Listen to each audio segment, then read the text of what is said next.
Welcome back to Algebra 2. I want you guys to pause the video, take a look at these two problems, and see how you can solve them, please. Then come back.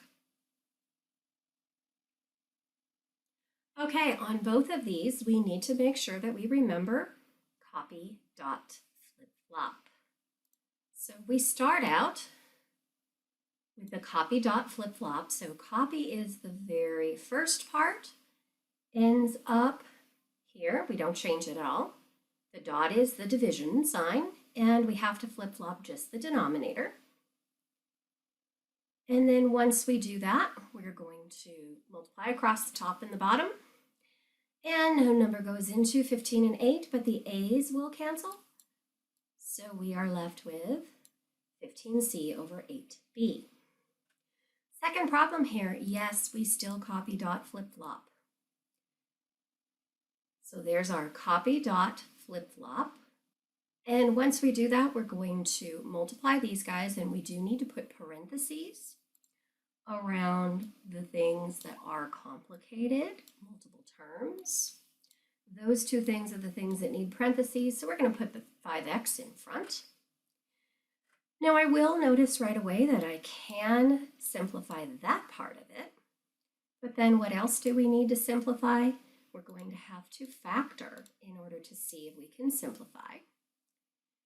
So these things are factored. This is a sum of perfect squares. So we have x plus 2 and x minus 2.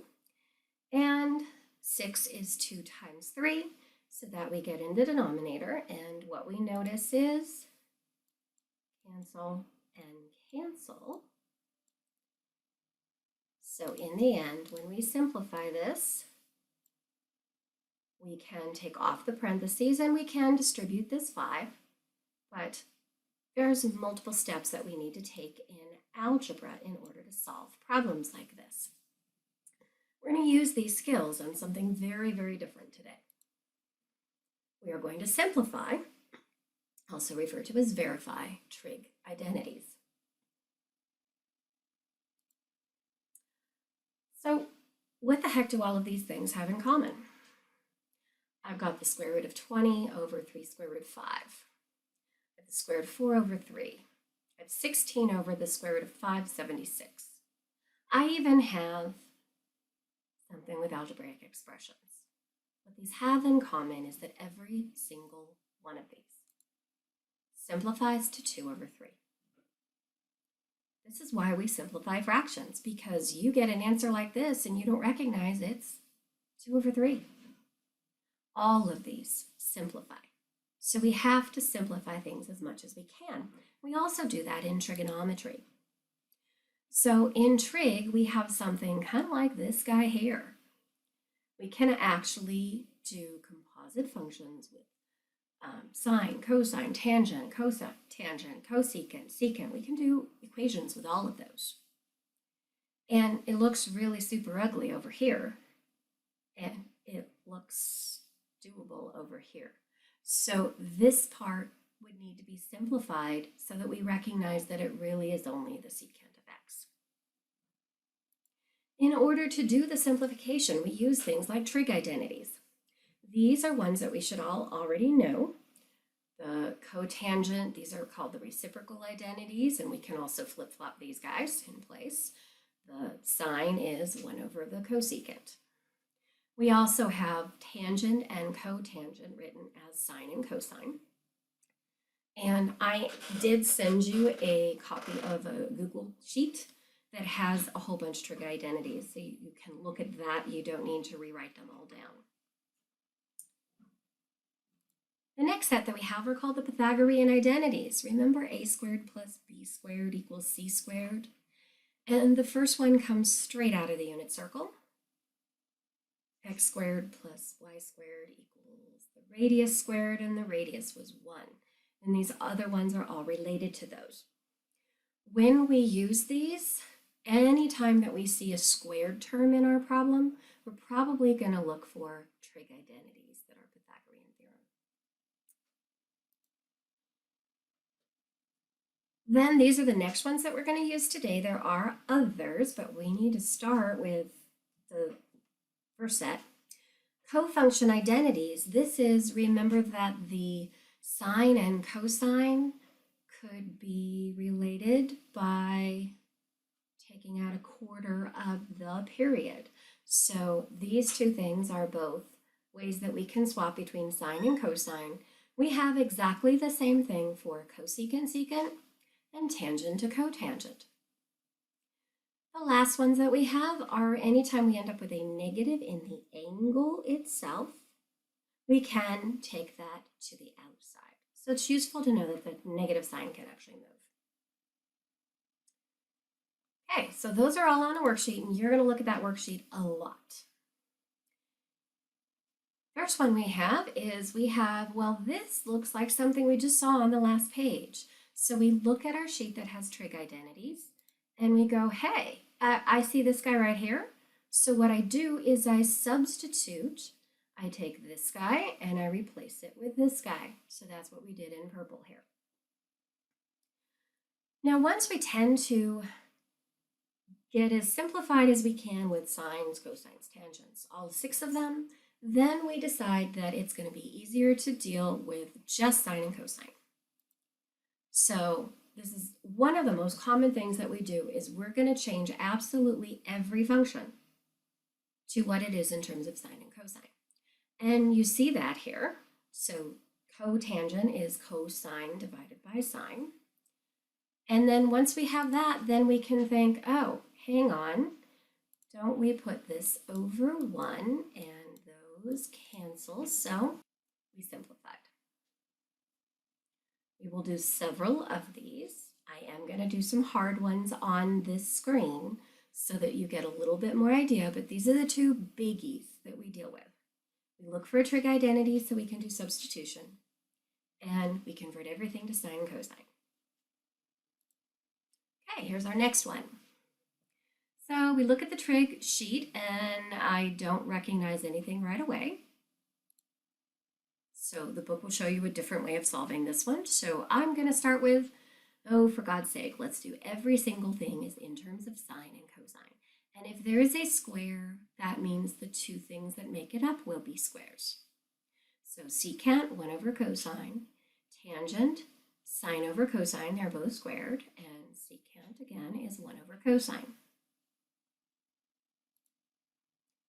So now I need to simplify the fractions, which means I need a common denominator. The denominator over here is going to have cosine 3 times, cosine cubed. So that's what I need over here. I multiply by 1, cosine squared over cosine squared. And then when I have the denominator, I'm going to write that as cubed and write the top out. Sine squared plus cosine squared, and I need to look back at my trig identities. Because here's the trig identity, it's Pythagorean theorem. So if this entire numerator ends up being 1, yay, that's simple. And then the very last step that I want to take,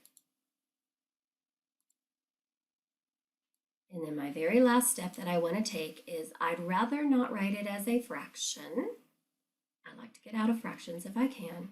So secant cubed is easier than 1 over cosine cubed.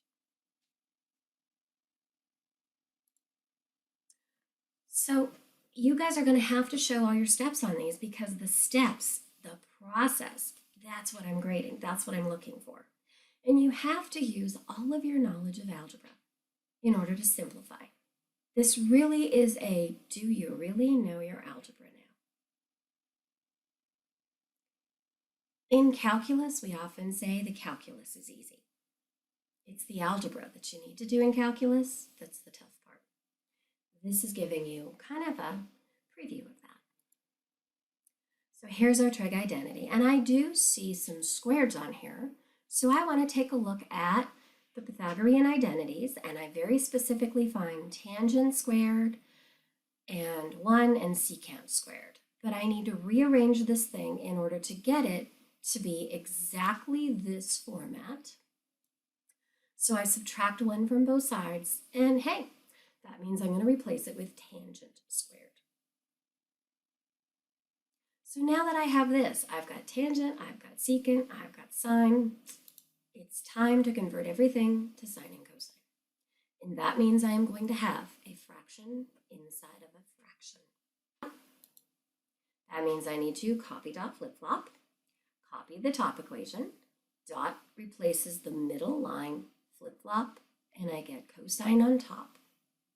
And once I have that, I hope that you recognize that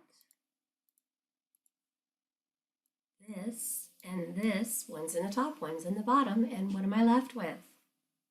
I'm left with sine squared equals sine squared. That's what I want. So again, I see something that has squared, so I'm going to look for the Pythagorean identities, and I am going to specifically look at the sine squared, cosine squared. And I do need to simplify that in a way that's going to get me 1 minus sine squared. So I'm going to subtract the sine. One of the reasons that I have these typed out so much is because it's kind of chicken scratch. So I end up with this equals the cosine squared of theta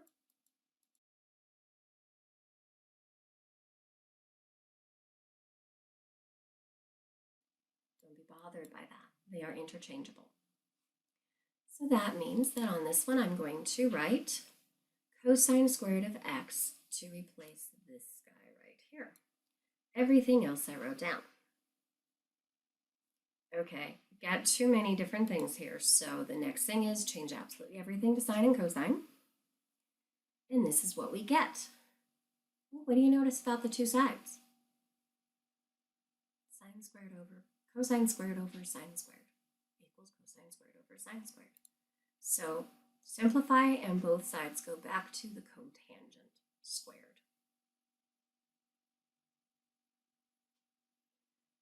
In this one we have two different things that look like they're going to be Pythagorean identities, and we have to be very careful. We have to take the time to simplify the problem.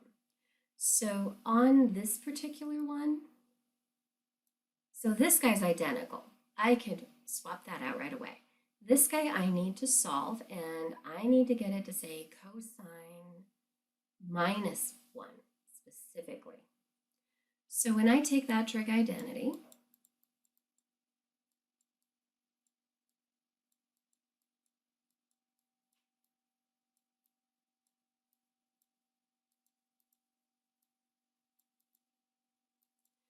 I'm going to have to subtract 1 from both sides and subtract the sine squared from both sides. I have to get exactly what they say, guys. So when I do this, I actually get cosine squared of my angle minus 1 equals negative sine squared of the angle. And x's and angles are interchangeable. So that's where I get the negative right here, and that's a really important step to do. Always take the time, don't assume. Okay, then we convert everything to sine and cosine, and I'm just going to convert the left-hand side because the right-hand side is probably as simple as it gets. So once I convert that over here, then when I set up to simplify that, those two things end up giving me negative sine over cosine is tangent. Squared is squared, x. So I get the same thing on both sides. I don't see any squared, so I'm going to go straight to convert them to sines and cosines. Cosine x, good. Cosecant is 1 over sine. Tangent is sine over cosine. What do you notice? Cosine on the top, cosine in the bottom. Sine in the top, sine in the bottom. Guys, we're done.